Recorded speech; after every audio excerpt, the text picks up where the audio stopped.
श्री जय महावीर सरस्वती प्रभु रामचंद्राय नमः। अनंत ब्रह्मांडाचा करता तो तू पुराण पुरुषाय लकेची माहिती नेण्याचा पाण्यात धैसी तू। कथेचे अनुसंधान वाल्मिकी ऋषी गुरु जमले भगवंत परमात्मा अनंत ब्रह्मांडाचा कार्यकर्ता तूच आहे। हे रवी सीता तुझ्यापासून दूर नाही, लांब नाही, पण हे सगळं चरित्र लाघव तूच केलेलं आहे असं महाराज सांगतात।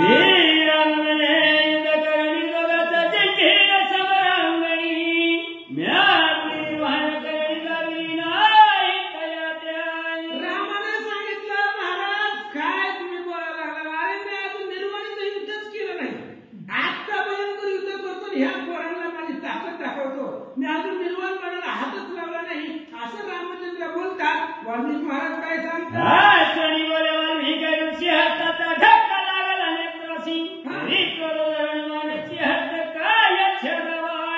वाल्मिकी ऋषींनी सांगितलं रामा समजा चुकून हात डोळ्याला लागला तर मग डोळा फोडावा का हात कापावा, काय करायचं? जर चुकून हात डोळ्याला लागला तर काय करायचं? कारण हात बी आपलाच आहे आणि डोळा बी आपलाच आहे, तसं सांगू लागले।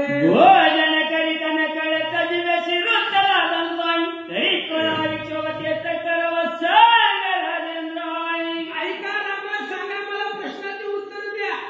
जर जेवण करत असताना जीभ जर दाताखाली चावली गेली तर दोष कोणाचा आहे?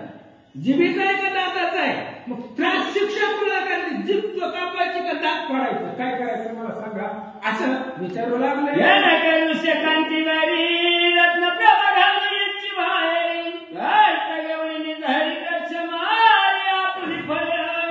घन काय सोनं आहे सोनं, आणि ती सोनं असणाऱ्या प्रभेवरती ते सोन्यानं रुसावं रागवावं किंवा लाकूड असावं आणि ते असणाऱ्या लाकडानं झाडाचा छेद करावा असं सांगू लागले।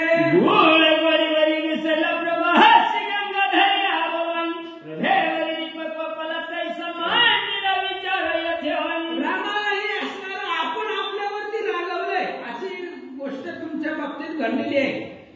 गुळावरती गुढीनं रुसावं, गुढी आणि गुळ सारखंच असतं, गुढीनं गुळावरती रुसावं किंवा गंगेनं प्रवाहानं गंगेवरती रुसावं, प्रकाशानं दिव्यावरती रुसावं अशी अवस्था झाली।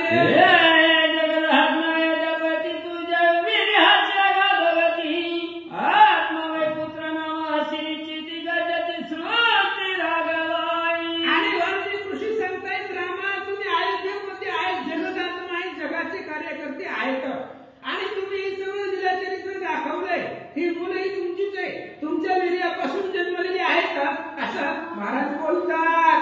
वाल्मिकी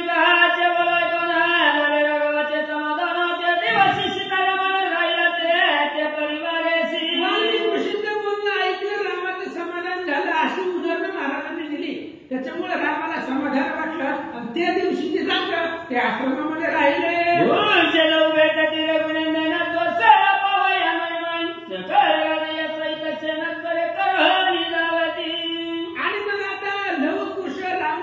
भेटले आपले वडील आहेत आणि ती 16 पाहण्यासाठी पिता पुत्रांची भेट 16 पाहण्यासाठी सगळे असणारे आलेले होते।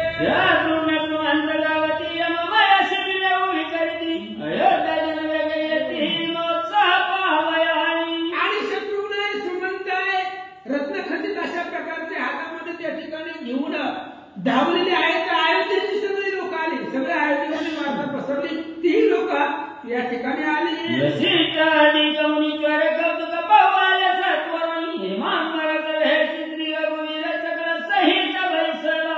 आणि वशिष्ठ महाराज सहित अनेक ऋषी मंडळी आलेली होते ते कौतुक पाहण्यासाठी आणि रत्नाच्या असणाऱ्या सोन्याच्या आसनावरती रामचंद्राला त्या सभेमध्ये बसवलेलं होतं।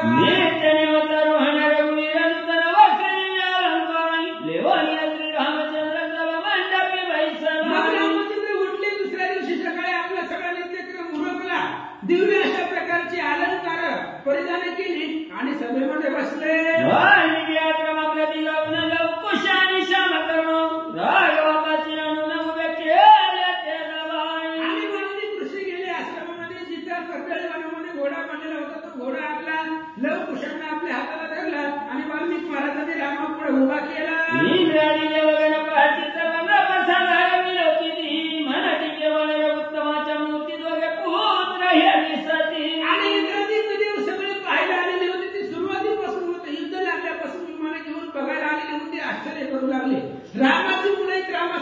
दिसतात बोलू लागले श्याम सुंदर करुणयन विजय भारद्वाज वदन पुत्र सहित श्री रघुनंदन समसमान तिन्ही मूर्ती आणि देवलोकाने कधी विचार करतायत अतिशय सुंदर असणारी मुलं आहेत तसं राम आहे तसं रामाचं स्वरूप आहे तसंच मुलांचं आहे आणि मुलांना जवळ घेतल्यामुळे तिन्ही मूर्ती समान दिसतात असं विचार करतात तेव्हा आकाशवाणी लाडवा तुझे पुत्र पाय नयनी जय जयकार करुणी मस्तक ढोल विधी सुरवराय आणि आकाशाच्या वाणीने सांगितलं भगवंताला रामाला म्हणले रामा ही तुमचीच मुलं आहे आणि असं आकाशवाणीने सांगितल्याबरोबर सगळ्या देवलोकांनी जय जयकार केला वस्त्र अलंकार वंदित पुन्हा लवकुश श्रीरामाचा बली यवन हाती तशाची धनुष्य बाण घाली दिलोटाय पितयासी मग लवकुश वस्त्र अलंकार दिव्य अशा प्रकारचं परिधान करून रामचंद्राच्या पुढे आले आणि रामाला बघितल्याबरोबर दोघांनी साष्टांग लोटांगण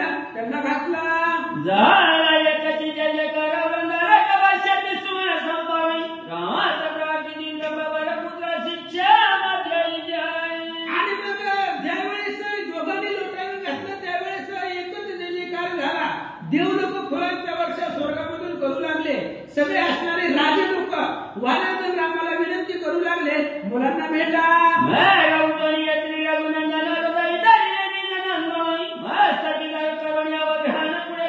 मग सगळ्यांच्या विनंतीला मान दिला रामचंद्र उठले आपल्या दोन्ही मुलांना जवळ घेतलं हृदयाला आलिंग दिला आणि अंगावरती बसवला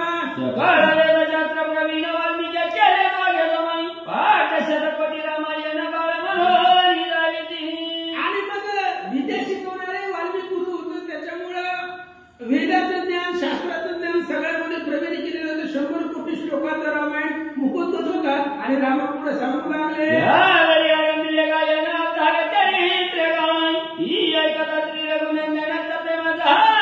मग पुन्हा त्याच्यानंतर रामायणाचं सगळं असणारं गायन करून दाखवलं पुन्हा गायन दाखवलं ऐकवलं आणि रामचंद्राचं सगळं चरित्र रामापुढे गायन केलं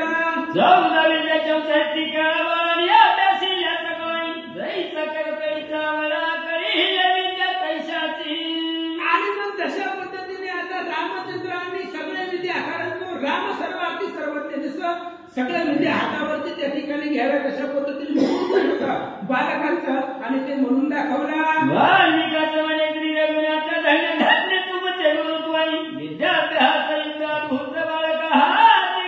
ऋषींना राम सांगू लागले गुरुवर्य धन्य धन्य तुमचं असणारं गुरु पण आहे या बाळाला या लेकरांना सर्व या वयामध्ये एवढं ज्ञान प्राप्त करून दिला असं भगवंत बोलतात प्रत्युत्तर तुझे वीर समर्थ परमती माझे गुरुत्वाचार्य कर करील सत्याची आणि त्यावेळेस वाल्मिक ऋषींनी सांगितलं रामाई तुमची मुलं आहे तुमच्यापासून यांचा जन्म झालेला आहे तुमच्या मी यामध्ये सांगत नाही माझं काय आहे मी फक्त नावाला गुरु आहे बाकी बळ तुमचं आहे असं सांगतात सौमित्र वरदाच्या प्रज्ञा सुमंत सुग्रीव विषमय हनुमंत हरिजबळ सैन्य सीता वयात चालली आहे मग आता सीतेला आणण्यासाठी लक्ष्मणजी भरत शत्रुघ्न हनुमंत जांबवंत जळणे सगळे वानरगण सीतेला आणायला निघाले आश्रमापुढे येऊन घाली ती सारे लोटांगण वाल्मिके बहुत प्रार्थना सीता आलेली बाहेरी आणि मग सगळे आश्रमाच्या पुढे गेले आणि हात जोडून उभा राहिले वाल्मिक ऋषी आश्रमाने गेली सीतेची प्रार्थना केली तिला सांगितलं समजावलं आणि त्या आश्रमाच्या बाहेर आणला सगळे सण घेऊन धरली जगन्मातेच्या चरणी पुढे ठेवले सुखासन जानकी शिवाय समय आणि ज्यावेळी सीता आश्रमाच्या बाहेर आली सगळ्यांनी लोटांना घातला नमस्कार केला आणि पुढे सीतेला घेऊन जाण्यासाठी पालखी आणलेली होती त्याच्यामध्ये बसायला लावला सकल ऋषी बन्यांची पूजा करणी जानकी वैसली सुख असणी समुद्राशी गटवय मंदाकिनी वेग करणी चालली जाई आणि सगळ्या ऋषींच्या पत्नीची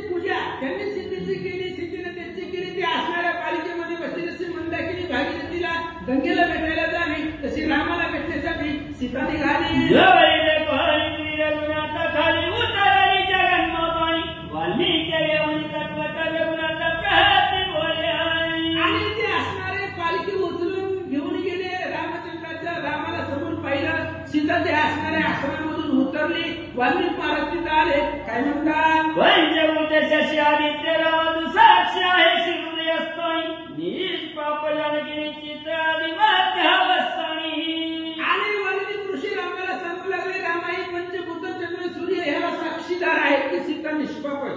सीतेच्या मनामध्ये कुठल्याही प्रकारचं पाप नाहीये, ही निष्पाप आहे असं महाराज बोलतात. मारी धर्मकन्या जनक कुमारी आली वारी पाळली म्या माहेरी आता दिली तुमच्या कार्या लहान मी बैसली येते आहे. वाल्मिक ऋषी सांगतात ही धर्मकन्या आहे, माझ्या आश्रमामध्ये आली, एकाएकी होती, असहाय्य होती आणि म्हणून मी तिचा प्रतिपाळ केला, तिचा सांभाळ केला. आता ही माझी मुलगी मी तुमच्या स्वाधीन करतोय आणि तुम्ही हिचा स्वीकार करावा असं वाल्मिक ऋषी बोलतात.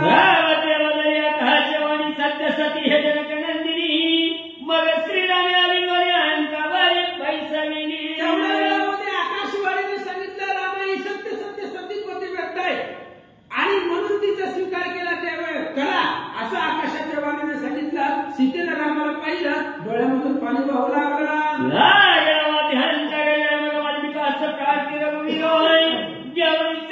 शिष्याला अयोध्येस तुम्ही चलाय. आणि मग लगेच सीतेचा स्वीकार केला. त्यावेळेस रामचंद्र बोलू लागले महाराजांना, वाल्मिक ऋषींना, अनेक ऋषी मंडळी सोबतीला घ्या आणि अयोध्येला चला.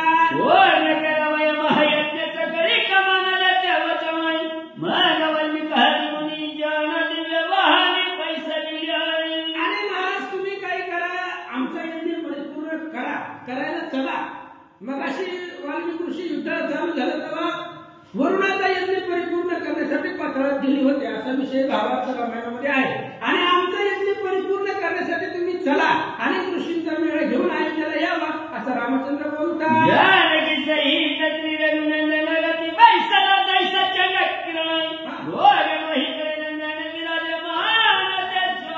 लगेच सीतेला घेतला आणि सीते समवेत रथामध्ये रामचंद्र कसले जसं सूर्य दिसावा तशा पद्धतीने शोभेवंत दिसू लागले.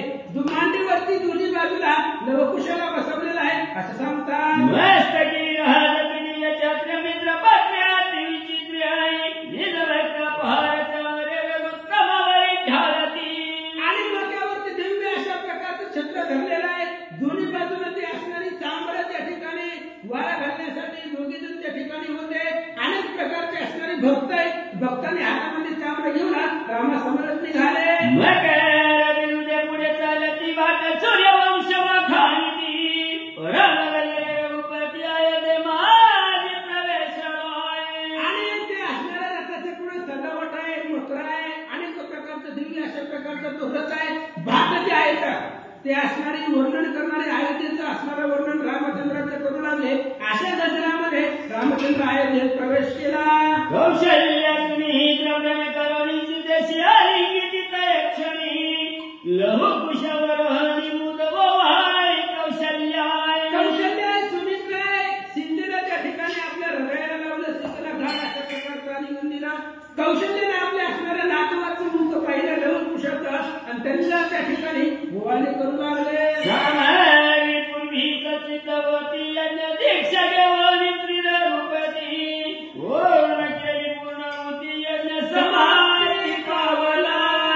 आणि हा अश्वमेध यज्ञ परिपूर्ण करण्यासाठी सगळी सामग्री अगोदर सिद्ध केलेली होती. समाप्तीची यज्ञ समाप्तीची तयारी जोरात अगोदरच परिपूर्ण झालेली होती. तशा पद्धतीने लगेच रामचंद्राने पुन्हा ती यज्ञ दीक्षा घेतली, कंकण वगैरे बांधले आणि यज्ञाची साखर समाप्ती केली. दक्षिणा पारदेवरी वळविले ऋषीश्वराई वर्णित रघुवीर चरित्र आपल्या आश्रम प्रति गेल्या. मग अनेक प्रकारचे वस्त्र अलंकार दक्षिणा दान सगळ्या ऋषी मंडळीला राजा लोकांना भगवंतांना दिली आणि आपापल्या नगराला आपापल्या क्षेत्राला सगळ्यांना पाठवला. रायाचा दिनली पाठवणी श्रीरामाची आज्ञा घेऊन सीतेचा वैभव लिहितवदनी निज नगरा प्रति गेले. अशा सगळ्या राजाची पाठवणी रामचंद्रांनी केली आणि त्या राजा लोकांनी रामचंद्राचा सीतेचा प्रताप मुखानं वर्णन करत करत आपापल्या गावाला निघून गेले.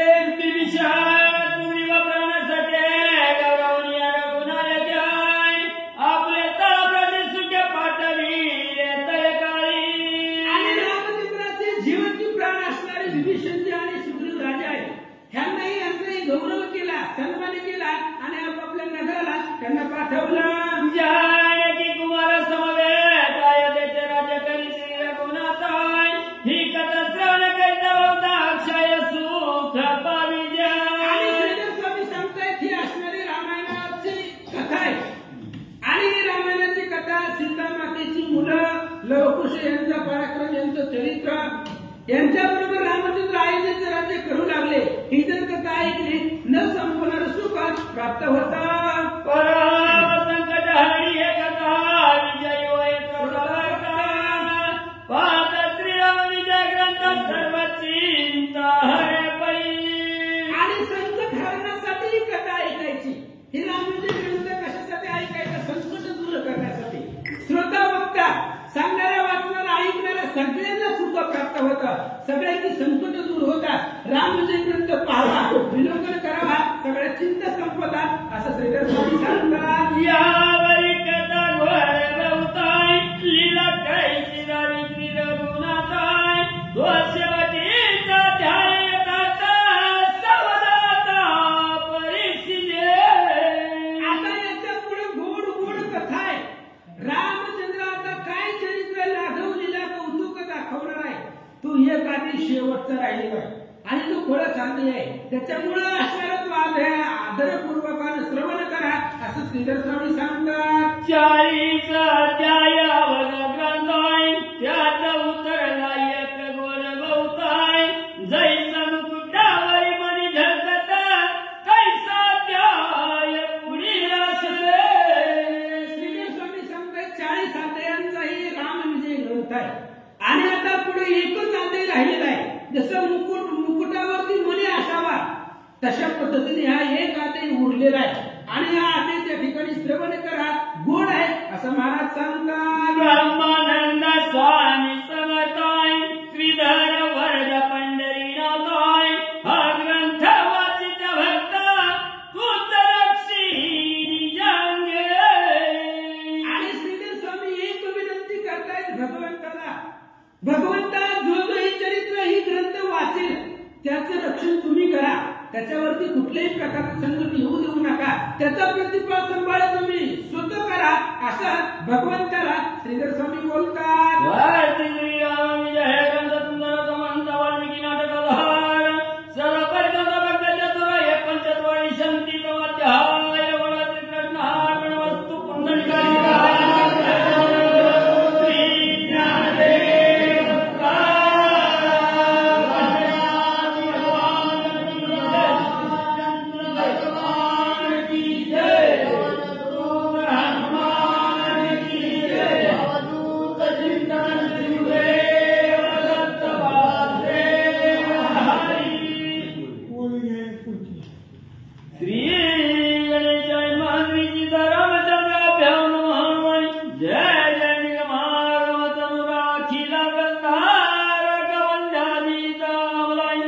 असो